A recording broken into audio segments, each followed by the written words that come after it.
ರಣರಣ ಮಂಡ್ಯದಲ್ಲಿ ಈ ಸಲಾನು ಭರ್ಜರಿ ಫೈಟ್ ಇದೆ. ವಿಐಪಿ ಕಣವಾಗಿ ಮಾರ್ಪಾಡಾಗಿದೆ ಮಂಡ್ಯ. ಕಳೆದ ಬಾರಿ ತುದಿಗಾಲಲ್ಲಿ ನಿಲ್ಲೋ ಹಾಗೆ ಮಾಡಿತ್ತು ಮಂಡ್ಯ ಅಖಾಡ. ಈ ಬಾರಿ ಸ್ವತಃ ಮಾಜಿ ಸಿಎಂ ಕುಮಾರಸ್ವಾಮಿ ಅವರು ನಿಂತಿರೋದ್ರಿಂದ ಮತ್ತಷ್ಟು ಕುತೂಹಲ ಮೂಡಿಸ್ತಾ ಇದೆ. ಮೈತ್ರಿ ಪಕ್ಷಕ್ಕೆ ಪ್ರತಿಷ್ಠೆಯ ಕಣ ಆಗಿದೆ ಮಂಡ್ಯ ಅಖಾಡ. ಮೈತ್ರಿ ಅಭ್ಯರ್ಥಿಯಾಗಿ ಮಾಜಿ ಸಿಎಂ ಎಚ್ ಡಿ ಕುಮಾರಸ್ವಾಮಿ, ಕಾಂಗ್ರೆಸ್ನಿಂದ ಉದ್ಯಮಿ ಸ್ಟಾರ್ ಚಂದ್ರು. ಯಾರ ಪರ ಒಲವು ಅನ್ನೋದು ಸದ್ಯದ ಕುತೂಹಲ. ಶತಾಯಗತಾಯ ಮಂಡ್ಯ ಗೆದ್ಕೊಳ್ಬೇಕು ಅಂತ ಕಾಂಗ್ರೆಸ್ ಪ್ರಯತ್ನ ಪಡ್ತಾ ಇದೆ. ಮೈತ್ರಿ ಪಡೆಗೂ ಕೂಡ ಇದು ಪ್ರತಿಷ್ಠೆಯ ಕಣ. ಹೆಸರು ಅನೌನ್ಸ್ಮೆಂಟ್ಗೆ ಮುಂಚೆಯೇ ಸ್ಟಾರ್ ಚಂದ್ರು ಪ್ರಚಾರ ಶುರು ಮಾಡಿಕೊಂಡಿದ್ರು. ಕಾಂಗ್ರೆಸ್ನಿಂದ ಹೆಸರು ಅನೌನ್ಸ್ ಮಾಡೋದಕ್ಕೆ ಮುಂಚೆಯೇ ಸ್ಟಾರ್ ಚಂದ್ರು ಪ್ರಚಾರ ಶುರು ಮಾಡಿಕೊಂಡಿದ್ರು. ಮೈತ್ರಿಯ ಅಂತಿಮ ನಿರ್ಧಾರವಾಗಿ ಕುಮಾರಸ್ವಾಮಿ ಅವರು ಮಂಡ್ಯ ಅಖಾಡಕ್ಕೆ ಇಳಿದ್ರು. ಯಾರು ಗೆಲ್ತಾರೆ ಅನ್ನೋದು ಕುತೂಹಲ. ಕಳೆದ ಬಾರಿ ಸುಮಲತಾ ನಿಖಿಲ್ ಮಧ್ಯೆ ಜಿದ್ದಾಜಿದ್ದಿನ ಕಣ ಇತ್ತು. ಕಳೆದ ಬಾರಿ ವಿರೋಧಿಗಳಾಗಿದ್ದ ಬಿಜೆಪಿ ಮತ್ತು ಜೆಡಿಎಸ್ ಈ ಬಾರಿ ಗೆಳೆಯರಾಗಿದ್ದಾರೆ. ಕಳೆದ ಬಾರಿ ಗೆಳೆಯರಾಗಿದ್ದ ಕಾಂಗ್ರೆಸ್ ಜೆಡಿಎಸ್ ಈ ಬಾರಿ ಬದ್ಧ ವೈರಿಗಳಾಗಿದ್ದಾರೆ.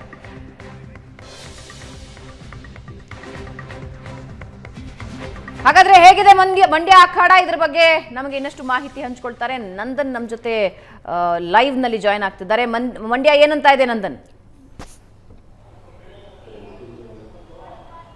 ಭಾವನಾ, ಈ ಬಾರಿ ಕೂಡ ಮಂಡ್ಯ ಪ್ರತಿಷ್ಠಿತ ಕಣವಾಗಿ ಮಾರ್ಪಟ್ಟಿದೆ. ಮಂಡ್ಯದಲ್ಲಿ ಮೈತ್ರಿ ವರ್ಸಸ್ ಕಾಂಗ್ರೆಸ್ ಅನ್ನುವಂತ ಒಂದು ಪ್ರತಿಷ್ಠೆಯ ವಾರ್ ಕೂಡ ನಡೀತಾ ಇರತಕ್ಕಂಥದ್ದು. ಒನ್ ಸೈಡೆಡ್ ಅನ್ನಿಸ್ತಾ ಇದೆಯಾ ನಂದನ್, ಅಥವಾ ಟಫ್ ಫೈಟ್ ಇದೆಯಾ? ಇಲ್ಲ ಭಾವನಾ, ಖಂಡಿತವಾಗ್ಲೂ ಕೂಡ ಯಾವಾಗ ಆರಂಭದಲ್ಲಿ ಸ್ಟಾರ್ ಚಂದ್ರ ಅವರ ಹೆಸರು ಅನೌನ್ಸ್ ಆಗ್ತೋ ಸಾಕಷ್ಟು ಗೊಂದಲದಲ್ಲಿ, ಅಂದರೆ ಅಭ್ಯರ್ಥಿಯ ಹುಡುಕಾಟದಲ್ಲಿ ಮೈತ್ರಿ ಪಕ್ಷಗಳಿದ್ವು. ಕಡೆಗೆ ಕಾರ್ಯಕರ್ತರು ಮತ್ತು ಮುಖಂಡರ ಒತ್ತಾಯಕ್ಕೆ ಮಾಡೋದು ಕುಮಾರಸ್ವಾಮಿ ಬರಬೇಕಾಯಿತು. ಕುಮಾರಸ್ವಾಮಿ ಹೆಸರು ಅನೌನ್ಸ್ ಆದಂತಹ ಸಂದರ್ಭದಲ್ಲಿ ಒನ್ ಸೈಡ್ ಅನ್ನುವಂಥ ಮಾತುಗಳು ಕೇಳಿಬರ್ತಾ ಇತ್ತು. ಆರಾಮಾಗಿ ಕುಮಾರಸ್ವಾಮಿ ಅವರು ಗೆಲ್ತಾರೆ ಅನ್ನುವಂಥದ್ದು. ಆದರೆ ಪರಿಸ್ಥಿತಿ ಈಗ ಬದಲಾದಂತಿದೆ. 50-50 ವಾತಾವರಣ ಮಂಡ್ಯದಲ್ಲಿ ನಿರ್ಮಾಣ ಆಗಿರ್ತಕ್ಕಂಥದ್ದು. ಕುಮಾರಸ್ವಾಮಿ ಅಭ್ಯರ್ಥಿ ಆದರೂ ಕೂಡ ಯಾವುದೇ ರೀತಿಯ ಬಿಟ್ಟುಕೊಡುವಂಥ ಕೆಲಸವನ್ನು ಕಾಂಗ್ರೆಸ್ ನಾಯಕರುಗಳು ಮಾಡ್ತಾ ಇಲ್ಲ. ಸಾಕಷ್ಟು ಪ್ರತಿಷ್ಠೆಯಾಗಿ ತಗೊಂಡಿರ್ತಕ್ಕಂಥದ್ದು. ಯಾಕಂತ ಹೇಳಿದ್ರೆ ಈ ಕುಮಾರಸ್ವಾಮಿಯನ್ನ ಸೋಲಿಸಿದ್ರೆ ಸ್ವತಃ ಚಲುವರಾಯಸ್ವಾಮಿ ಕೂಡ ಒಂದು ರೀತಿ ಪ್ರಮೋಷನ್ ಸಿಕ್ಕಂಗಾಗತ್ತೆ. ಆ ಕಾರಣಕ್ಕಾಗಿ ಬಹಳ ಸೀರಿಯಸ್ ಆಗಿ ಈ ಚುನಾವಣೆಯನ್ನ ಮಾಡ್ತಾ ಇದ್ದಾರೆ. ಪ್ರತಿ ಹಂತದಲ್ಲೂ ಕೂಡ ಹಾರ್ಡ್ ವರ್ಕ್ ಅನ್ನ ಮಾಡ್ತಾ ಇರ್ತಕ್ಕಂಥದ್ದು. ಅಂದ್ರೆ ಒಕ್ಕಲಿಗ ಮತಗಳ ಜೊತೆಗೆ ಸಮುದಾಯಗಳನ್ನು ಕೂಡ ಕಾಂಗ್ರೆಸ್. ನಂದನ್, ಬಿಜೆಪಿಯ ರಾಷ್ಟ್ರೀಯ ನಾಯಕರ ಇಂಟರ್ವೆನ್ಷನ್ ನಂತರ ಸುಮಲತಾ ಸುಮ್ಮನಾದರು. ಸುಮಲತಾ ಚುನಾವಣೆಗೆ ನಿಲ್ಲಲ್ಲ ಅಂತಕ್ಕಂಥದ್ದು ಘೋಷಣೆ ಮಾಡಿದರು. ಆದರೆ ಕುಮಾರಸ್ವಾಮಿ ಪರ ಪ್ರಚಾರಕ್ಕೆ ಇಳಿಲಿಲ್ಲ. ನನಗಿರ್ತಕ್ಕಂಥ ಕುತೂಹಲ, ಮಂಡ್ಯ ಮತ್ತು ಹಾಸನ ಎರಡೂ ಕಡೆ ಬಿ ಜೆ ಪಿಯ ಮತಗಳೇನಿವೆ 2023 ವಿಧಾನಸಭಾ ಚುನಾವಣೆಯಲ್ಲಿ 1,80,000, 90, 2 ಲಕ್ಷದವರೆಗೆ ಬಿ ಜೆ ಪಿ ಮತ್ತು ಸುಮಲತಾ ಇಬ್ಬರು ಸೇರಿಸಿ ಏನು ಮತಗಳಿವೆ ಅವುಗಳಲ್ಲಿ ಏನು ಅಭಿಪ್ರಾಯ ಇದೆ? ಸರಿ, ಕಾಂಗ್ರೆಸ್ ಮತ್ತು ಜೆ ಡಿ ಎಸ್ನ ಪರಂಪರಾಗತ ಮತಗಳಿವೆ, ಅವ್ರವ್ರಿಗೆ ಹೋಗ್ತವೆ. ಈ 2 ಲಕ್ಷ ಮತಗಳಲ್ಲಿ ಏನು ಅಭಿಪ್ರಾಯ ಇದೆ? ಪ್ರಶಾಂತ್, ಖಂಡಿತವಾಗ್ಲೂ ಕೂಡ ಅಂದರೆ ಅಂದರೆ ಮೈತ್ರಿ ಅಭ್ಯರ್ಥಿ ಕುಮಾರಸ್ವಾಮಿ ಕೂಡ ಇಂಥದ್ದೇ ಒಂದು ಸಣ್ಣ ಲೆಕ್ಕಾಚಾರದಲ್ಲಿ ಇರ್ತಕ್ಕಂಥದ್ದು. ಯಾಕಂದರೆ ಅವರು ಎಫರ್ಟ್ ಆಗದೇ ಇದ್ರೂ ಕೂಡ ಅವರ ಸಾಂಪ್ರದಾಯಿಕ ಮತಗಳೇನಿದೆ, ಅಂದರೆ ಜೆ ಡಿ ಎಸ್ನ 5.5 ಲಕ್ಷ ಮತಗಳು ಮತ್ತು ಬಿ ಜೆ ಪಿಯ ಒಂದು 2.5 3 ಲಕ್ಷ ಮತಗಳೇನಿದೆ ಅವನ್ನು ಯಾವ ಕಡೆ ಶೇಕ್ ಆಗದಂಗೆ, ಅಂದರೆ ಅದೆಲ್ಲವೂ ಕೂಡ ಒಗ್ಗಟ್ಟಾಗಿ ತಗೊಂಡ್ರೆ ಸಾಕು, ನಾವು ಗೆಲುವು ಸುಲಭ ಆಗುತ್ತೆ ಅನ್ನೋ ಒಂದು ಲೆಕ್ಕಾಚಾರದಲ್ಲೇ ಅವರು ಕೂಡ ಇರ್ತಕ್ಕಂಥದ್ದು.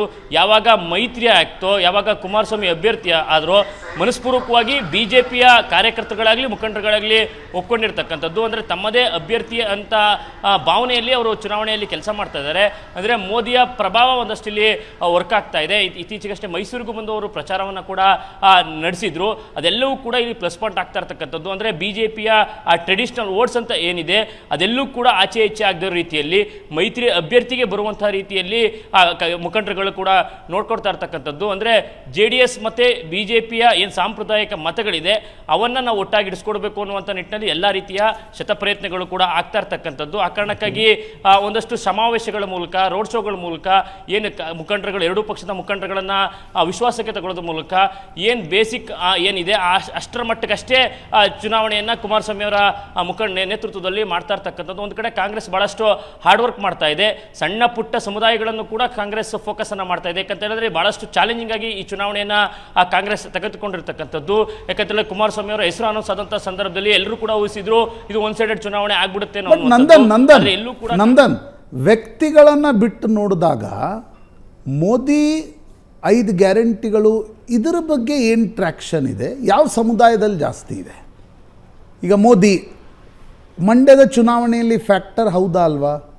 ಅಥವಾ 5 ಗ್ಯಾರಂಟಿಗಳು ಫ್ಯಾಕ್ಟರ್ ಹೇಗೆ ಅದು ಫ್ಯಾಕ್ಟರ್ ಆಗಿ ರೂಪಿತಗೊಳ್ತಾ ಇದೆ, ಮತ್ತು ಅದು ಯಾವ ಸಮುದಾಯದಲ್ಲಿ, ಎಕನಾಮಿಕ್ ಮತ್ತು ಕಮ್ಯುನಿಟಿ ವೈಸ್ ಯಾವ ಸಮುದಾಯದಲ್ಲಿ ಜಾಸ್ತಿ ಕಡಿಮೆ ಇದೆ?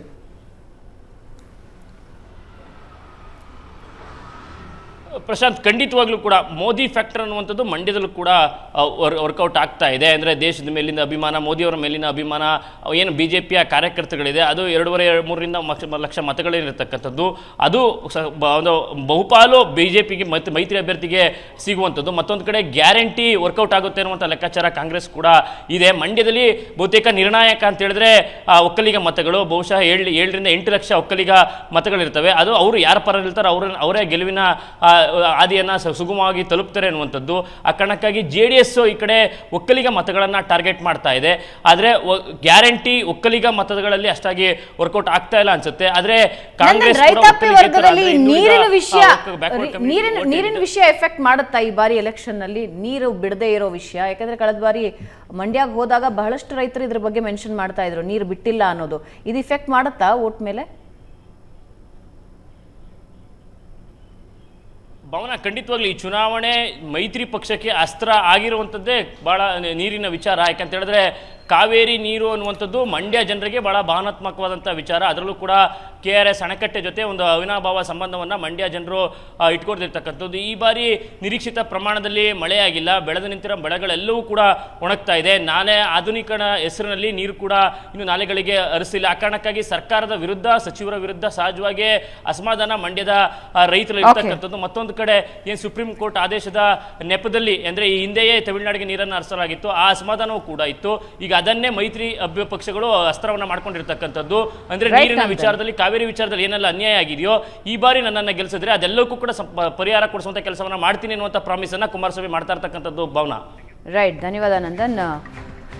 ಮಂಡ್ಯಕ್ಕೆ ಹೋದಾಗ ಪ್ರಶಾಂತ್ ಗಮನ ಹರಿಸಿದಂದ್ರೆ ಅಲ್ಲಿನ ರೈತರು ಹೇಳ್ತಾ ಇದ್ರು 72-69 ಅಡಿ ನೀರಿದ್ದಾಗಲೂ ಕೂಡ ನಮ್ಮ ಬೆಳೆಗಳಿಗೆ ನೀರು ಕೊಟ್ಟಿದ್ರು. ಈ ಹಿಂದೆ ಕುಮಾರಸ್ವಾಮಿ ಅವರ ಹೆಸರನ್ನು ಹೇಳಿದ್ರು ಆ ಟೈಮಲ್ಲಿ ಮುಖ್ಯಮಂತ್ರಿ ಆಗಿದ್ದಾಗ.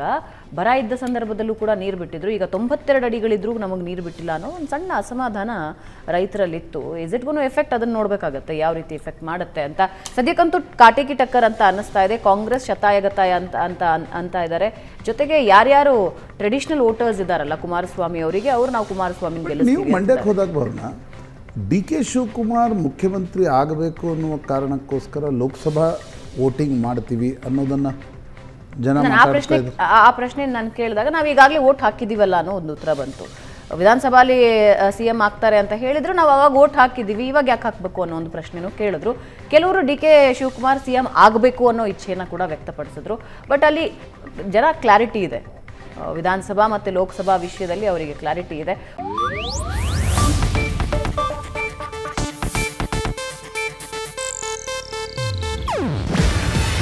ಇದು ಏಷ್ಯಾನೆಟ್ ನ್ಯೂಸ್ ನೆಟ್ವರ್ಕ್ ಪ್ರಸ್ತುತಿ. ನೀವು ನೋಡ್ತಿದ್ದೀರಾ ಏಷ್ಯಾನೆಟ್ ಸುವರ್ಣ ನ್ಯೂಸ್.